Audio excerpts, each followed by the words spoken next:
How's it going, everybody? Welcome back to part 2. This is Hot or Not Empire Edition. What I'm doing is breaking down each of the ships currently in the faction when it comes to their relevance in the meta. And after that, we break them down again, just talking about how the ships look and which ones I think are the coolest. All right, so let's go ahead and just start with some of the obvious things when it comes to what's good in the meta. The TIE Phantom is, I think right now, just the king. Absolute boss king. You got quad phantoms, you got, even you see people playing Echo, you got Whisper out there, number one, absolutely for sure. Just the fact that the ship is able to decloak, have multiple jukes in a list when you have the 3 phantoms with juke and 1 either with crack shot or not. Very good ship chassis right now, absolutely S tier. Just kind of looking here at some of the other ships we got going on. I think the TIE Fighter right now is, at least in the hyperspace format, is at A tier. I feel like the TIE Swarm right now, like, it's not overpowered by any means, but it has a lot of answers to things that are out there right now. So TIE Fighter, A tier for sure. The Interceptor, I mean, right now we know that Soontir is good, right? You see a lot of people playing with Soontir, but most of the other pilots aren't used. In fact, almost none of the other pilots are used. I personally have not seen anybody outside of myself play any of the generics, and that was even just really early on in 2nd edition. So I know that Soontir is probably A or S tier, but overall the ship chassis is going to be in the B tier. The TIE Punisher, you know, the TIE Punisher at first, of course, was at that S tier with Redline and Deathfire doing their thing, just punching everybody with those proton torpedoes and trajectory simulator bombs. The points cost went up on them significantly. I still think that Death Rain has a place in the meta, but because of how hard it was hit and a lot of the pieces that made it so that you could abuse the chassis, we're just going to set it right there, right smack in the middle, C tier. The TIE Striker, I think, is a really good chassis. You have a lot of answers with using the bombs, and of course, adaptive ailerons, just, it's amazing, right? It's essentially a free advanced sensors that's included with the ship. Duchess is by far the best one, of course, but Sabak and Countdown also have their places. We're going to go ahead and set it at the B tier, in my opinion. The TIE Reaper, I mean, the TIE Reaper is in kind of a weird place right now. Vermeil is really good and kind of sits at a point cost where he can fit in with some of the other chassis. But other than that, we really don't see any of the other ones, even them carrying just like to be, you know, tactical officer just to coordinate, because it's a little bit too pricey for that. I think right now we're gonna have to place it at the C tier along with the Punisher. You know, C's not a bunch of play, but it's that once in a while people give it a shot. The Defender. So the Defender is B tier. Obviously the white 4K will make it so that just this ship is really good. Of course, you can only fit up to 2 in a list, and thank God. I'm gonna tell you, if you 100% seriously think that TIE Defenders, that you should be able to fit 3 of them in a list, you are 100% wrong. My opinion, again, this is what this is. You should not be able to fit 3 defenders in a list. Free evades, focus evade every single turn. No thank you. White K turns, all from 3 ships, pass. I'll pass. No thank you. I don't want to play. B tier, it's still really good. You see Rexler seeing some play recently, but just because of what the chassis has, white 4Ks, the free evade after executing a 3, 4, 5 maneuver, it's just really great. It's essentially always double action on every single pilot. Very, very good. The Decimator. Oh, the Decimator. The Decimator right now is pretty bad. Is it the worst of the worst? No, but E tier is where I'm putting it. I know a couple people asked me, Dion, why is there an E tier? You don't give an E grade? And I was like, I don't know, just because that's what was on here and I think it looks cool. E tier is where that's sitting. I mean, a couple people trying to do rack out there. Actually, in Seattle, there was a player who brought rack and Whisper, and I think he went 4 and 2, but I think that was more because of the player, not necessarily because of the chassis. So E tier. The TIE Bomber. The TIE Bomber is seeing a little bit of play in double ace lists. So you'll see something like Vader, Soontir, and a couple of these. in there with barrage rockets and a couple of different variations. The points did go up on them. I mean, I think if this was before the points change that we had in the winter, if I'm remembering correct, it would have absolutely been S tier. With the increase in points just not being able to fit as many of them in the list, but I still think it's a really good chassis, B tier. I know that we don't, competitively right now, we don't see it used too much for its bombing capabilities. It's more of a missile carrier, but because it is low point cost, has some beef to it, has a good amount of hit points. It's good at what it does. It sticks around longer than a TIE fighter and hits hard enough. And it's kind of in this weird place where a lot of people ignore them in lists. And if you ignore them for too long and they get all 5 of those barrage rockets off, you're usually having a bad day. Okay, the TIE V1. The TIE V1, I think, is in that same tier with the Decimator. Like it doesn't have enough tools, plus isn't cheap enough to actually do anything. The Grand Inquisitor, who was a very popular ship in first edition, has seen almost no play, besides people just trying to make it work, which hasn't proven good. I mean, I've tried it myself. It's a very conditional ability, and he has a limited force, like a very limited force economy. It's not a good ship chassis.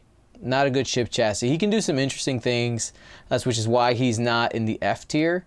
But yeah, the TIE V1 is not a good ship. It's not.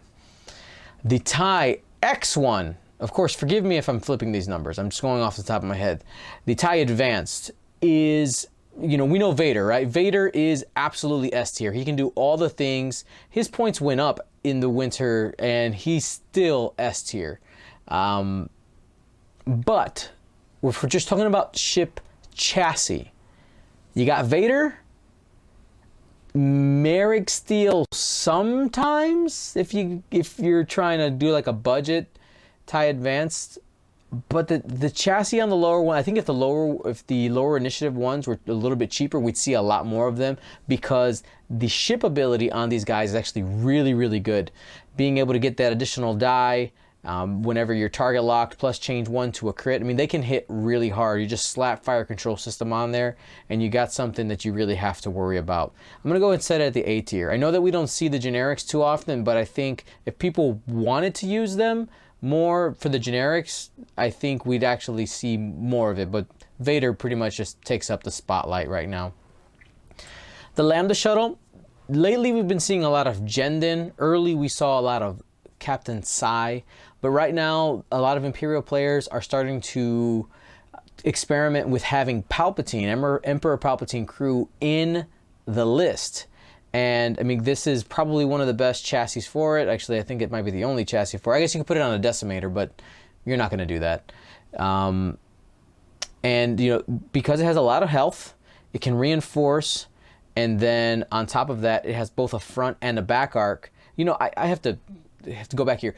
The fact that the Lambda now has a back arc makes it such a better chassis. Like, it was good in first edition, but I still think it has a lot of utility right now. B tier. It's good. Definitely, it's good. Now, Gold Squadron's very own Alpha Class Star Wing. We like to call it the gunboat. Honestly, besides Major Vinder, there isn't much there. Major Vinder is probably, I would call him B tier. Like, he has some utility, but because he has to stay, he can come in, hit something hard, but a lot of times people haven't quite mastered the getting back around into combat. And a lot of times these Imperial ships are just really good, just having good time on target. And Major Vinder sometimes can have some of those issues. If he doesn't have a way to get a target lock early as well, that causes problems. For the lower generics, you're pretty much relying on the barrage rockets. Other than that, no other missile really works on here. I tried to experiment with some cannons, but the reality is that most cannons aren't very good. And with how much these guys change their bullseye when they're slamming, it's really hard to get heavy laser cannon to work, which, I mean, you shouldn't just be handing out 4 dice guns. I absolutely makes sense, but it's still even just not worth it because you can't get it off consistently with the generics. I'm gonna call it C tier. I think without Vendor, it'd probably drop down to D tier, but C tier. And then we get to the TIE Aggressor, and the TIE Aggressor is complete and utter garbage. It doesn't do anything. Like, it doesn't do anything better that any of the other Imperial ships already do.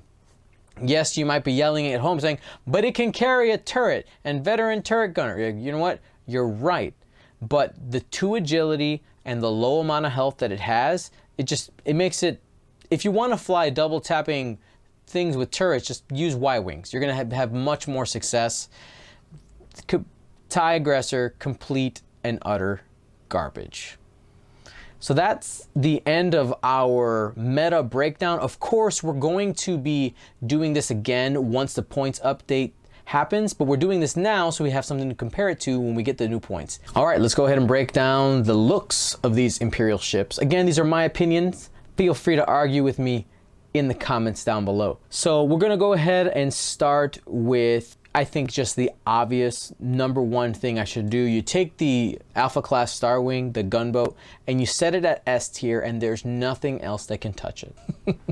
Sorry, I have to. Feel free to argue if you'd like. Now, looking at some of these other ships, you know, a lot of them have a similar aesthetic, right? They all have these type of like solar panel wings with some type of circular pod, or at least most of them. So we'll start with that family and then kind of go from there. Classic TIE Fighter, I mean, is it because I've seen it so often that I think it's simple? Am I bored with you, TIE Fighter? I think I'm gonna put you at B. You good looking, but there are some better models. You know what I'm saying? We go to the TIE Bomber. The TIE Bomber looks like an ogre version of a TIE Fighter, right? Like, it's, yeah, okay. And then you get the TIE Punisher. And now you might be thinking, well, Dion, the TIE Punisher has more pods than the TIE Bomber. You must think it's even uglier. No. Something about that thickness, you know, this 5 pods of power just makes it, you know, like, I like them thick. Boom, B tier, going there. The TIE Interceptor. Oh, the TIE Interceptor. You know, those angled wings with the pod body, I think it makes it better looking than the TIE Fighter. Like, I wish we would have gotten more screen time in the original movies with the TIE Interceptor. I know that we do see them, but they're not as prominent as the TIE Fighter. But I mean, I guess, right, they're fancier, they're a little more expensive to make, which makes sense with what the Empire wants to do. The TIE Striker, you know, the TIE Striker, okay, I think it's completely dependent on how the wings are positioned. When the wings look like this, like they're up, I think this ship looks dumb. I think it looks really dumb. When the wings are down, I think it looks really cool. So we're gonna slap it in the middle. C tier. It's completely dependent on the wings. The picture we got there is like 1 up, 1 down. Perfect. In the middle.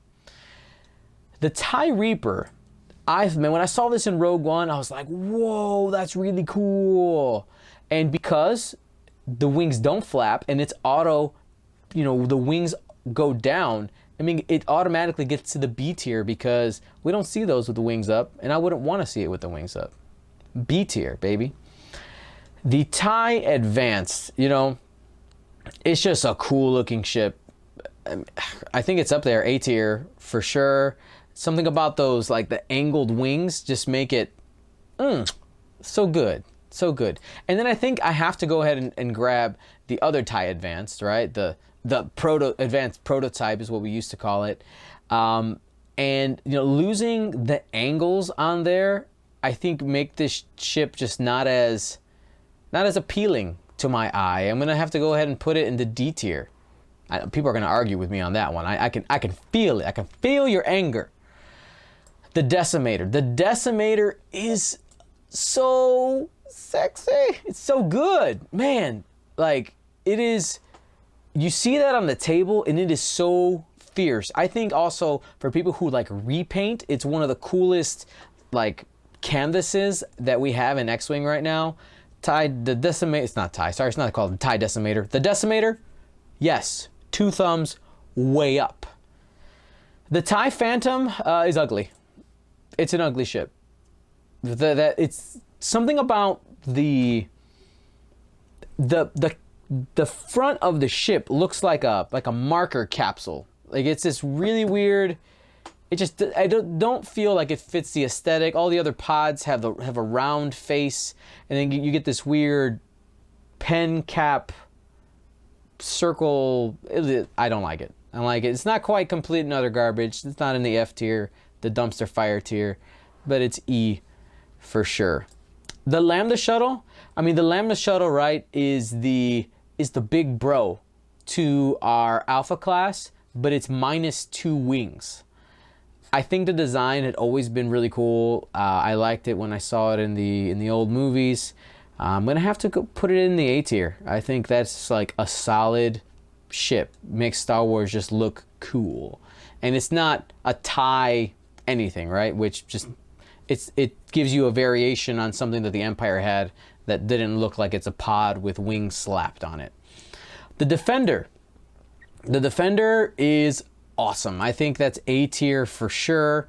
Not as cool as the Gunboat or the Decimator, but it is definitely, you know, just those. It's like you take an Interceptor, right? You take an Interceptor and you go slap another pair of wings on it. Now it doesn't quite get it to S tier, but it's maybe like A+ tier. Should I add a tier? No, I'm not gonna do that. Don't want to do that right now. And the TIE Aggressor. You know, the TIE Aggressor is a TIE Advanced that basically got trashed, and they cut off parts of the wings so they could fit a turret on the back. I think it's kind of ugly. Sorry. And once again, complete and utter garbage. My opinion.